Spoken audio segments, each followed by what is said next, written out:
Какво ли мислиш, искам да ти кажа? Понякога разбираш, понякога пък не.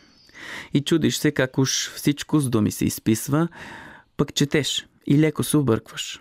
Не разбираш и сигурно си казваш, авторът е странен, навярно хич не е добре.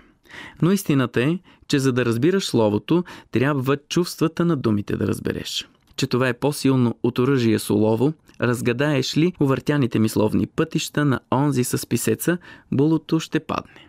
Всичко ще прозреш. А тайните нарочно скрити са като копнежи, както крият се човешките лица. И едва когато поне малко ти ги опознаеш, ще откриеш смисъла в инаклудите им сладки думи. Авел-замански, архаични, сиви, скучни, тухлите на световете от други времена.